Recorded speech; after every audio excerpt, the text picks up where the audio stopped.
Bonjour, voilà, je fais une autre vidéo.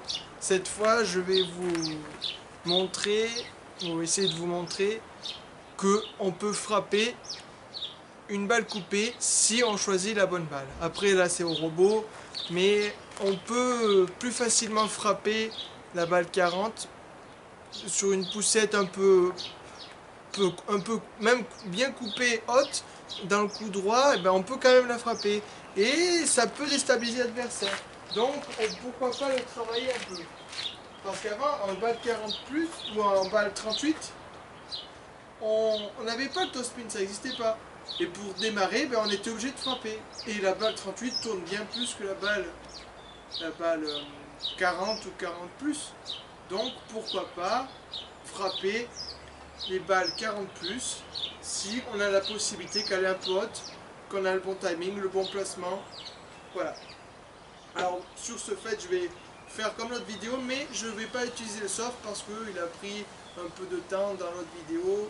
Donc je vais utiliser ma raquette avec le Farstar G1 et l'autre raquette avec le Nexus L Pro 48.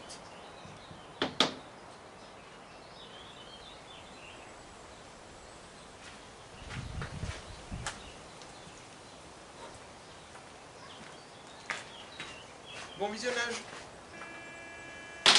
Farstar G1.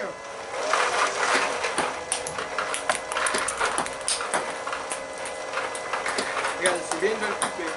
Regarde. Elle tombe bien. Certes, le robot met pas énormément d'effet, mais c'est bien des balles coupées.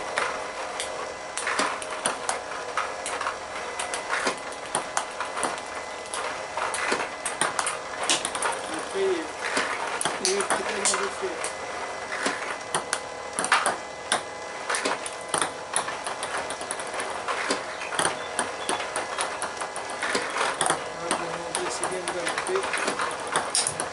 Allez, timing. On ouvre la raquette, on la prend, on la ferme.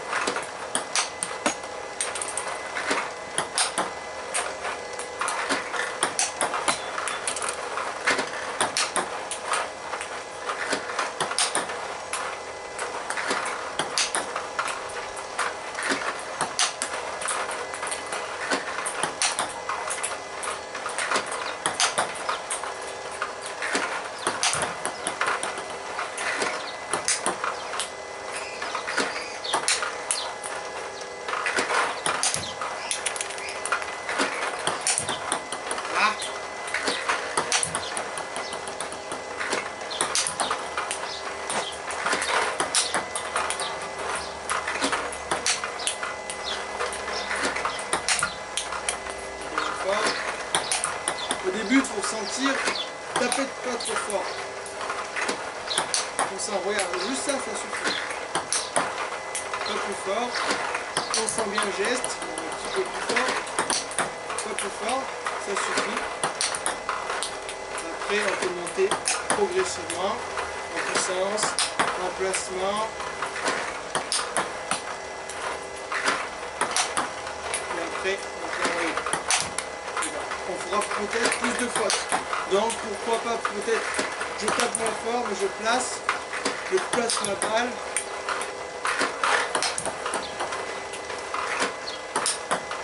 Je place ma balle. Même ça, placer, c'est déjà difficile à rattraper. Après, ça dépend de quel niveau on joue. Mais mec, il fait une balle pas trop coupée, vous attendez à une poussette et paf, vous prenez une balle snatchée, ça peut surprendre. Tout est possible. Ça ouvre de nouvelles possibilités. Bon, on va passer au Nexus avec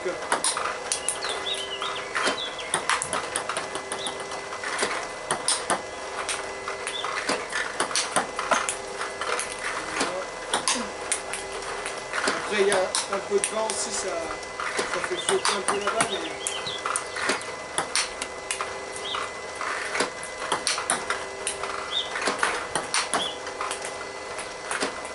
Si je peux, j'essayerai peut-être d'en faire sur balle le lead au robot de mon club. Je vais voir, j'en discuterai avec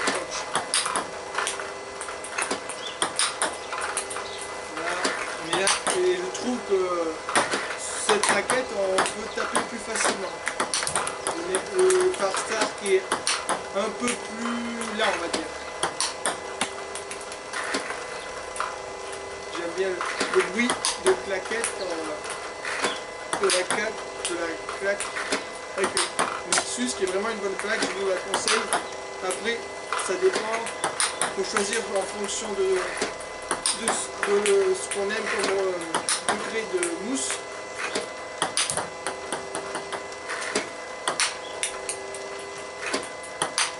Et si on plie bien les jambes et qu'on la prend bien comme il faut, on peut se matcher presque sur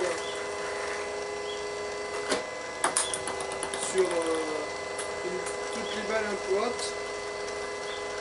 Vraiment. Ah, c'est encore. Sur les balles un peu hautes, même latérales et tout, même coupé, vous pouvez se matcher dessus. Mais après, il faut choisir la bonne hauteur. Par exemple, vous êtes un poussette, vous faites une bien coupée, une un peu moins coupée, l'autre renvoie un peu, une poussette un peu haute, pas trop coupée dans votre coup droit, vous pouvez tenter de la smatcher. Après, je ne vous conseille pas de le faire directement en compétition, mais peut-être déjà de le faire en entraînement ou en exercice par exemple. Par exemple, un exercice, c'est on fait poussette coup droit sur coup droit. Et celui qui travaille, dès qu'il se le sent, essaye de frapper la balle en coup droit, l'autre bloque et après je livre. C'est un exercice tout bête, mais pourquoi pas avoir un nouvel arsenal dans vos matchs de compétition. Après, les plaques dures, je pense, conviennent peut-être mieux à la frappe que les plaques un peu moins dures. Donc après ça dépend de votre style de jeu. Voilà. Mais sachez que on peut frapper sur les balles coupées.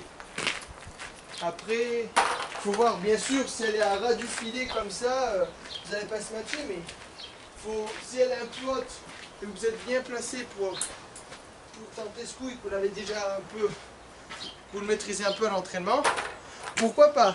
Parce que les adversaires ne s'attendent pas à une attaque sur balle, une attaque franche, une frappe sur une balle coupée. Alors, souvent ils s'attendent à un top, une poussette.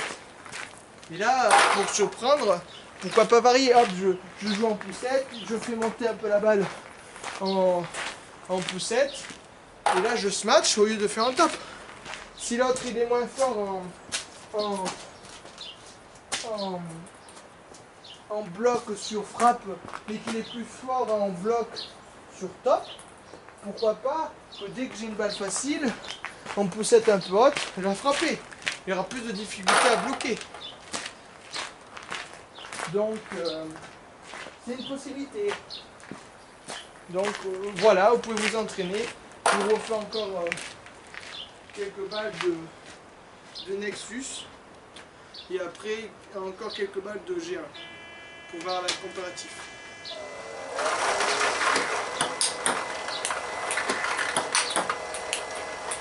Je rappelle, la balle est coupée. Bon, certes pas tellement, mais elle est coupée.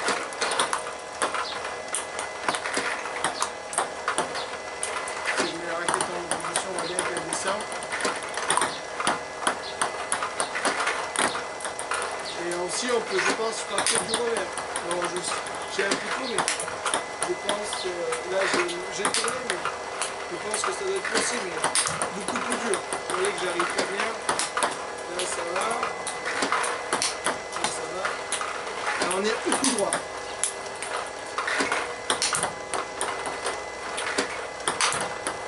Ouais. J'ai pas ouvert le poignet, deux autres fois, pas du fil. Il faut bien ouvrir le poignet. Et on rabâche. Voilà, je tape un peu fort. C'est parce que c'est mon côté du grinçant. Toujours taper fort. J'aime bien le bruit que cette plaque fait sur ce bois. Très beau bruit, bien cliquotant.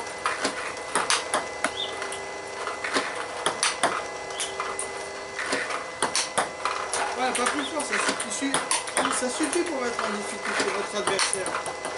Après, il faut bien sûr que ça dépasse le filet, que ça aille sur la table.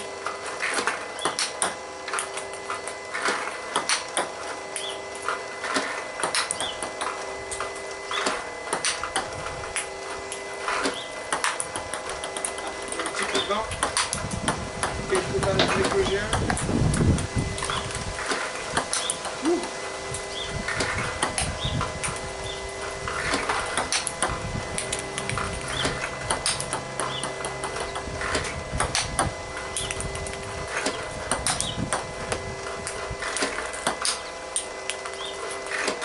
Le G1 un peu moins facile dans cette configuration, mais on peut y arriver. Il faut juste s'appliquer, bien ouvrir son poignet. Et la balle, elle repart tout seul en plus. Si vous faites bien, vous la chopez, elle repart tout seul et avec une assez grande vitesse.